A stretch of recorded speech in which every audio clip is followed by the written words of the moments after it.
So I use the word functional a lot in discussions about why I don't consider my music to be dissonant.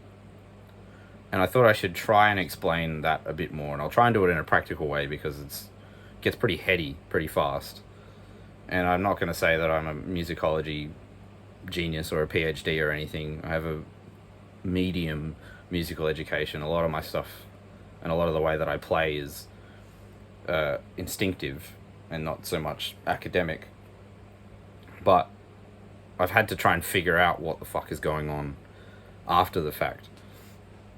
So anyway, let's look at Shattered Temples again because it's a good example. That opening riff, we established that we're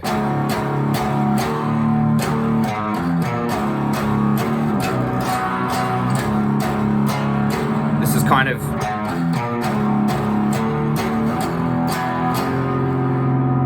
the harmonic language that's going on.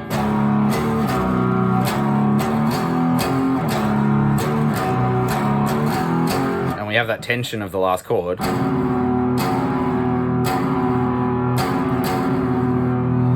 And you can feel it, right? You can feel that this chord, once we climb up from here,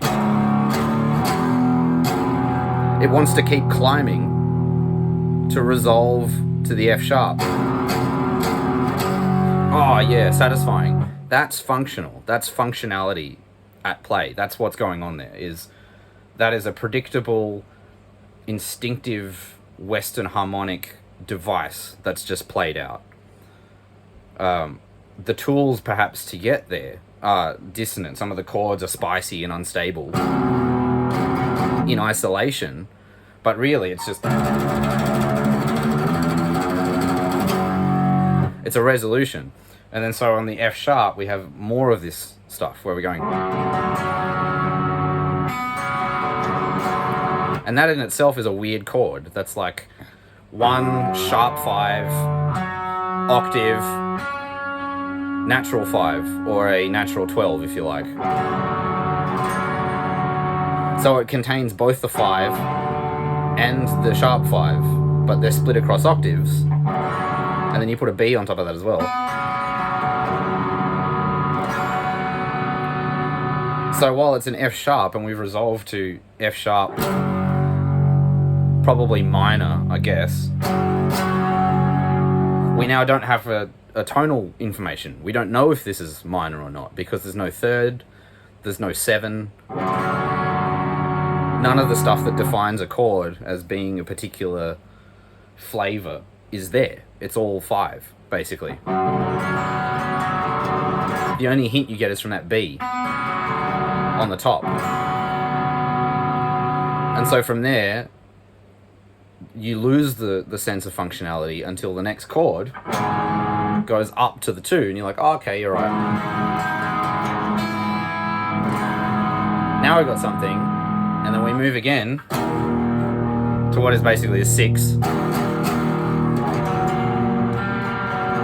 And we're beginning a climb again. 7, and then the sort of sharp 7, because the 7 in this case is minor, to resolve back at the 8. So then we're doing this again. Look.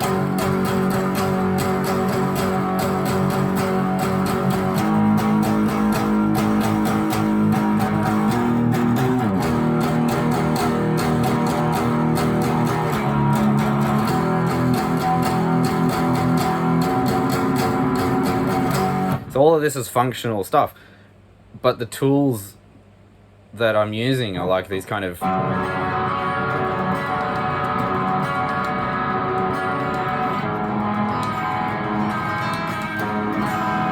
unstable sounding things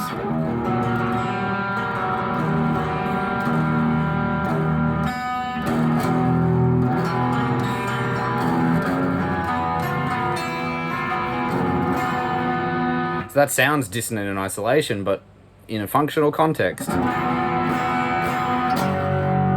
it's increasing the tension so that the functional resolution of that chord progression is stronger. It's like as strong as possible. There's almost no information in that chord at all. It's all just like 1 and minor 2 throughout the whole thing. It's like the same two notes stacked on top of each other across as many octaves as I could get. So that when you finally come from that F to the F sharp, you're like, yeah, it's like it feels solid. So that's what I'm talking about. I don't know if I did a good job with this, but that's what I mean by saying that I don't feel like I'm a dissonant death metal musician, because I think about this stuff in sort of a classical way innately from my programming over the last 30 plus years of listening to Western music. And the last little detail there is that most of this stuff is just two really simple ideas mushed together. So we get this like bass line that's going,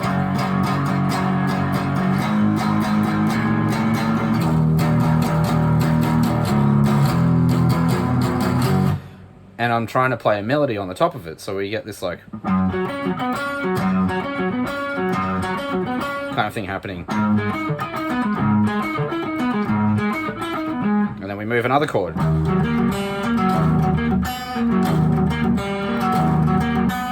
then I wanted to keep doing that melody, so we keep going. And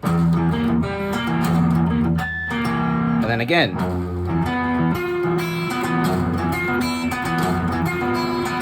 It's quite hard to play those arpeggios like that. But this is the point, is that underneath me trying to do this like